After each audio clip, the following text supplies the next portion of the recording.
केवल साधारण कृष्ण की कथा, राम की कथा या कुछ इधर उधर सामाजिक चीजों की कथा नहीं है, बल्कि यूं कह सकते हो वास्तव में अगर तुमसे कोई कहे कि मुझे भारत की कथा सुननी है तो उसको भागवत की कथा सुन लेनी चाहिए, पूरा भारत का दर्शन उसको हो जाएगा।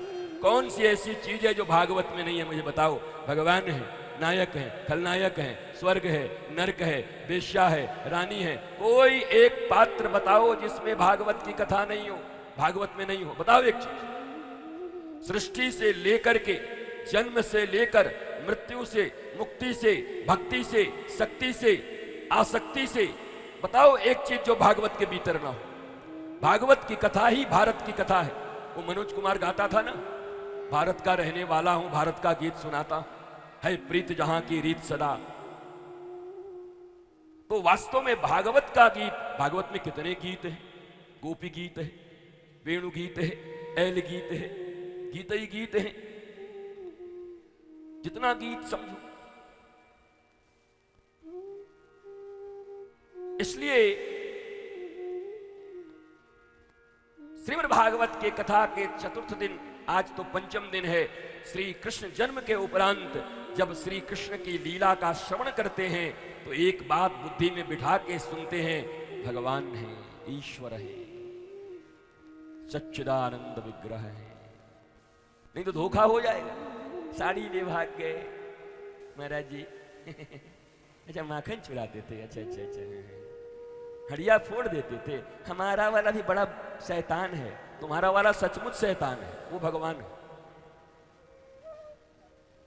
तुम उनके साथ तुलना मत करो, भगवान के साथ तुलना नहीं होती। भगवान के दास बनते, भगवान के चरणों के सेवक बनते। ये तो एक अच्छी बात है कि भारत में सभी बच्चों को भगवान कहा जाता है, बच्चे भगवान के रूप होते हैं। लेकिन मैया अगर बच्चों को ही भगवान मान करके रूप में उन्हीं से आसक्त हो गई तो मामला हो जाएगा खराब, बिगड़ जाएगा। अगर यही बात है तो फिर धृतराष्ट्र से क्या गलती हो गई? वो भी तो दुर्योधन में अपना भगवान देख रहा, लाला है उसका, है मेरा गोपाल है दुर्योधन, फिर क्या गलती हुआ बताओ? नहीं, दुर्योधन को या धृतराष्ट्र को तुम खलनायक कैसे कहोगे? वो भी अपने बच्चे में भगवान देख रहा है। हमारे तो 100 बेटे, 99 बेटे, एक बेटी दुस्सला, और हमारे शास्त्र में इनको भगवान माना है। ठाकुर जी हैं हमारे, आदित्य नारायण, सूर्य नारायण। अरे भारत का नाम भी तो सूर्य के नाम पर भी है। भा शब्द का अर्थ होता है ज्ञान, भा शब्द का अर्थ होता है सूर्य, सूर्य ज्ञान के प्रतीक हैं। भा माने ज्ञान। ऐसा समाज, ऐसे लोग जो सदा ज्ञान में रत रहते हैं, भा में रत रहने वाले लोगों को भारत कहा गया है। इसी से इसका नाम भारत भी पड़ा है। ये भी भारत नाम पड़ा है, जान लो।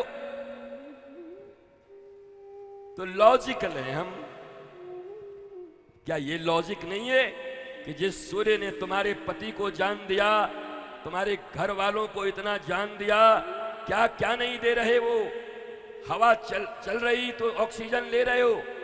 उनको अपने बच्चों को भगवान कह के प्रणाम कराने में कहते मेरे बच्चे थोड़े साइंटिफिक हैं, लॉजिकल हैं।